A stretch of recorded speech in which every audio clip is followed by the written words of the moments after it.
Today I think, as we know so much about Kundalini, how it passes through different centers, how it rises, all those things as we know, we should find out how we can nourish our Kundalini. That's very important to know.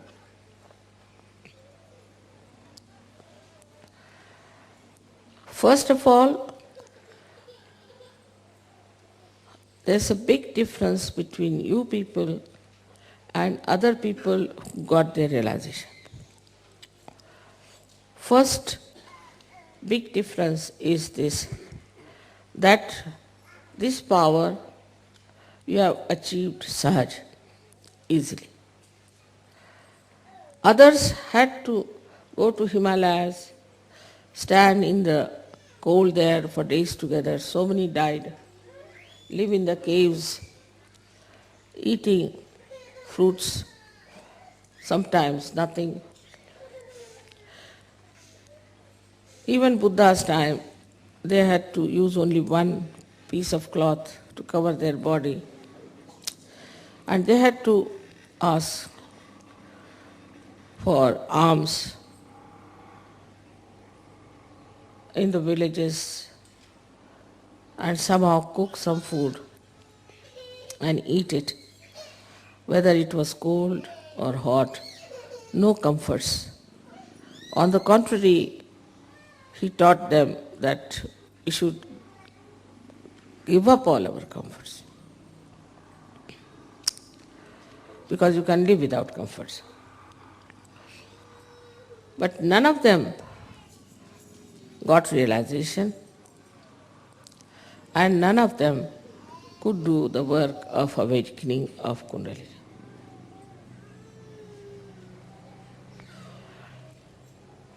So the difference is too much. The way you got your realization, the way your Kundalini in a very sahaj manner was awakened, and the way you are manifesting those powers that you have got.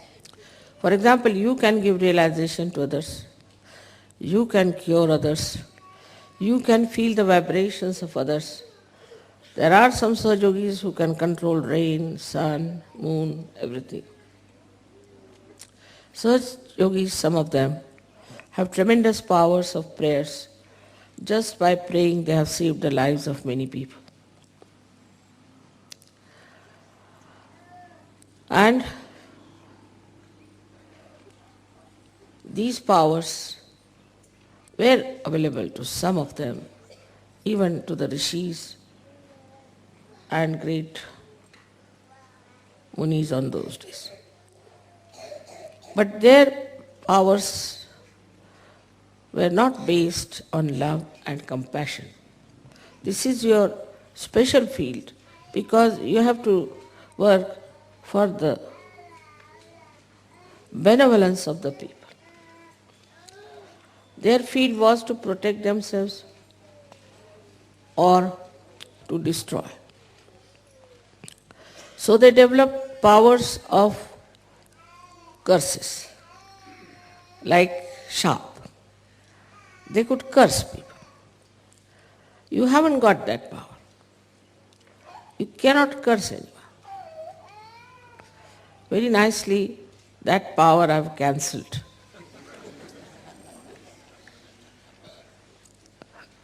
Nor do I curse. I can, but I never curse anyone. Because our basis is love and compassion and tenderliness. They were very hot-tempered people, most of them, extremely hot-tempered. And sometimes they used also terrible, harsh languages whenever they spoke about the people who were not realized or who were troubling them. This was very funny, the way they were angry with the society, the way they described them. Some of them did not look at the society, did not denounce the society, did not say bad things about the society. But they were only satisfied with themselves. Or they wrote about the blessings that they are having. But you have a new dimension. You have to use your powers for the benevolence of the people. So, also, your Kundalini was awakened so sahaj. It is because of the love and compassion of your mother. So this time we should say your Kundalini can only be nourished if you develop within yourself the sense of pure love and pure compassion. First I've used the word pure. That's my name also. That means you have to be innocent to begin with. If you are not innocent, then you have certain problems, maybe with your lust. Maybe your love might be directed towards some person only. Kundalini is not like that.